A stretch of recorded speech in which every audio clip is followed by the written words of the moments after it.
Welcome to Canada, the second largest country in the world, situated in the North American continent, just above the United States.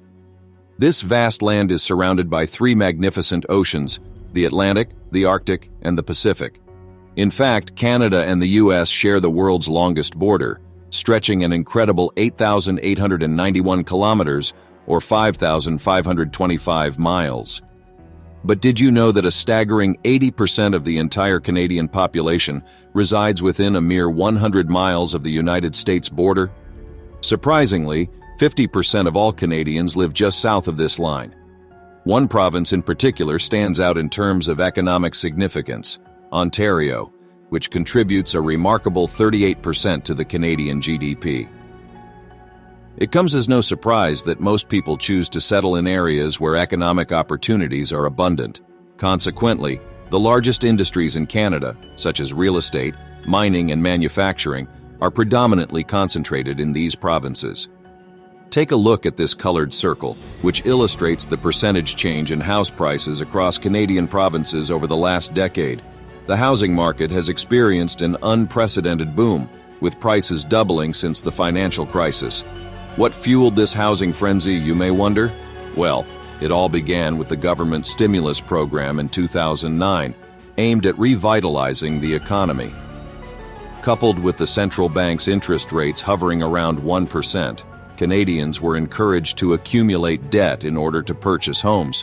The hope of future price appreciation and the fear of being priced out of the market motivated people to buy properties.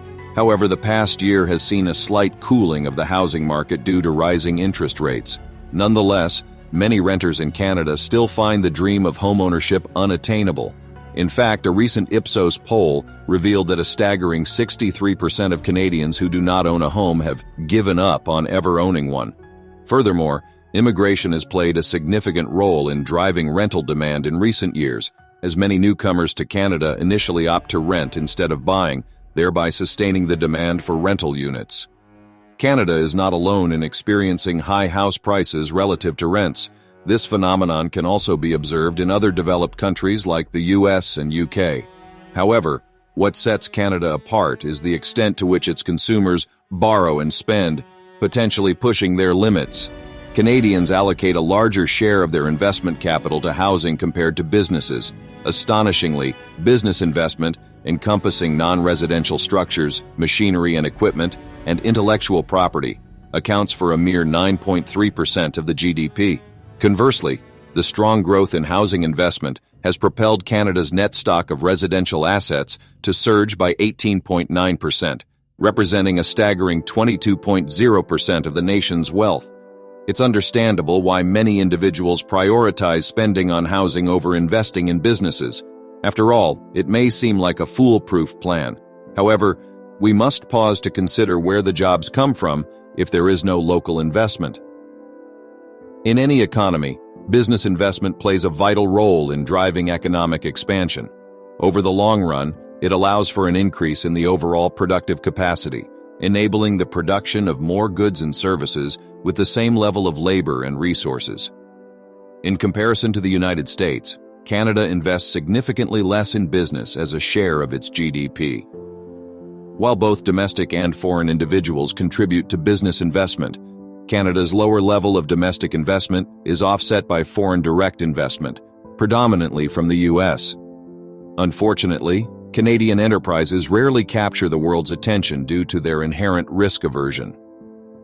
According to a survey of 900 executives, Canadians are more risk-averse than their counterparts south of the border.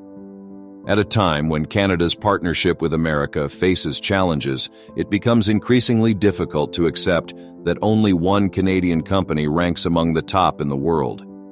As we look at Fortune's list of the world's largest companies by revenue, it is disheartening to see that 6 of the top 10 companies are either American or Chinese, while the highest-ranking Canadian firm, Brookfield Asset Management, a finance manager, is placed only at the 158th spot.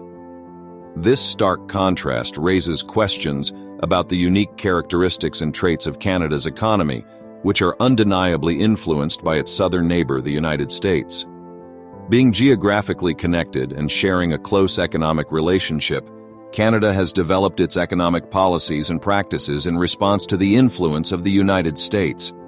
American companies have frequently established business operations in Canada to circumvent tariffs or taxes, but their headquarters and intellectual property often remain south of the border. In Canada, many new and exciting startups are being acquired by foreign companies, particularly those from the United States. This trend is partly attributed to the fact that when small Canadian companies go public by selling shares on the stock market, they lose certain tax benefits. Consequently, these companies become more vulnerable to acquisition by larger foreign firms. Unfortunately, this acquisition trend has had an impact on the productivity and innovation of Canada's economy, which lags behind its American counterpart. To put this difference into perspective, the average income for Canadians is around $60,000 per year, whereas their American counterparts earn an average of approximately $80,000. In other words, by simply traveling a few hours south, incomes increase by nearly 33% on average. Americans also tend to work more hours than Canadians, about 3.5% more to be precise.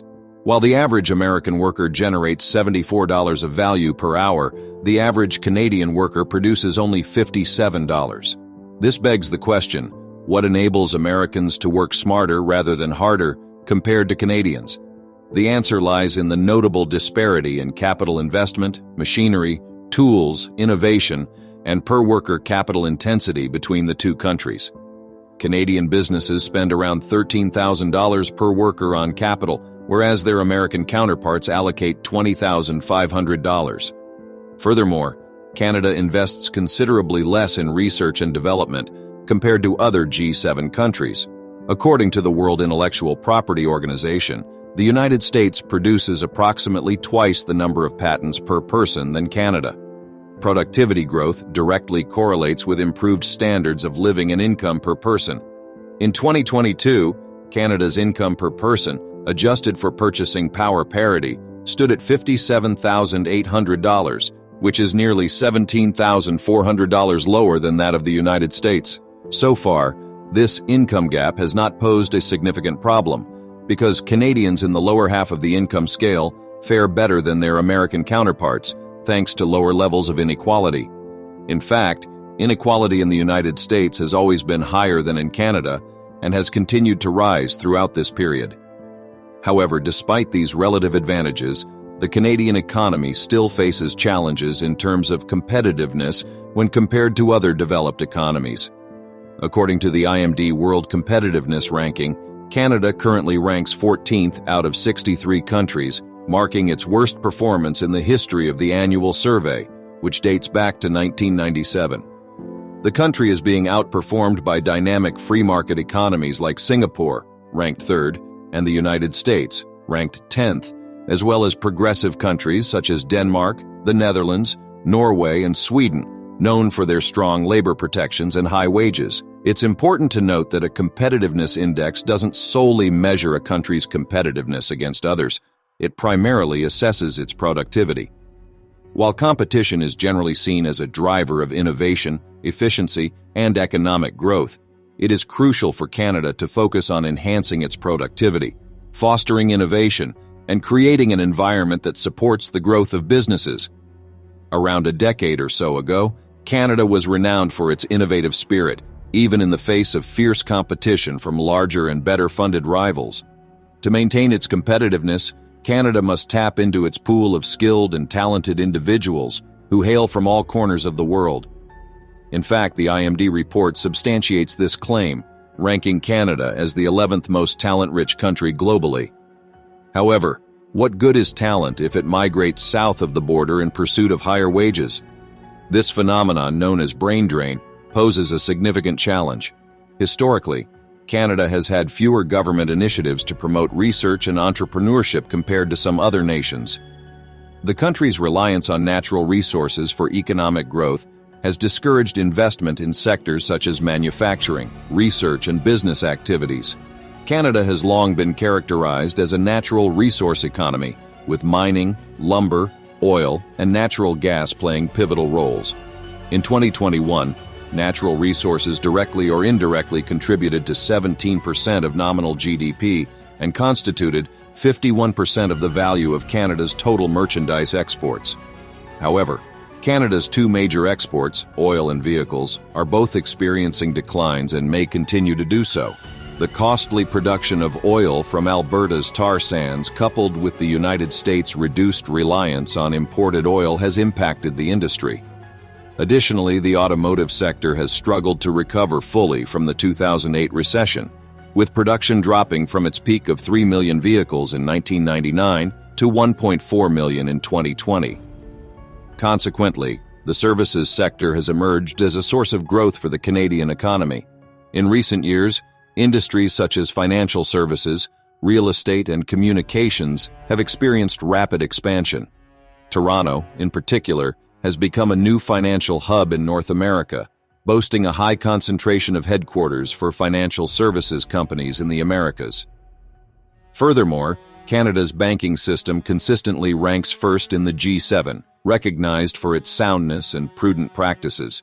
Despite skepticism, Canada weathered the global financial crisis relatively well, thanks in part to its well-regulated and competition-savvy banking institutions. Despite the economic challenges it faces, Canada remains one of the world's strongest economies. It benefits from a stable democratic government, polite and confident citizens, a favorable business environment, and is perceived as one of the least corrupt countries globally. However, in terms of growth, Canada has lagged behind other advanced economies for an extended period, and according to the OECD's predictions, improvement is unlikely in the near future. Navigating these economic landscapes necessitates concerted efforts from Canada to foster innovation, creativity, and entrepreneurship. Encouraging investment in sectors beyond natural resources, supporting research and development, and promoting a favorable business environment are critical steps in unlocking Canada's economic potential. By capitalizing on its talent, harnessing the power of innovation, and addressing the challenges at hand, Canada can position itself for a prosperous and sustainable future. In conclusion, Canada stands at a crucial juncture in its economic journey. While facing challenges in terms of brain drain and a reliance on natural resources, the nation possesses the potential for growth and innovation. By nurturing its talented workforce, fostering entrepreneurship, and diversifying its economic sectors, Canada can overcome these obstacles and unlock new opportunities. We extend our gratitude to you, our viewers, for joining us on this exploration of Canada's economy. We hope that this video has provided valuable insights and shed light on the country's economic landscape. If you enjoyed the content and found it informative, we kindly ask you to subscribe to our channel and hit the like button. By doing so, you will ensure that you never miss our future videos, and your support will help us continue producing quality content. Thank you once again for your time and support. Together, let's embark on a journey of knowledge, discovery, and growth.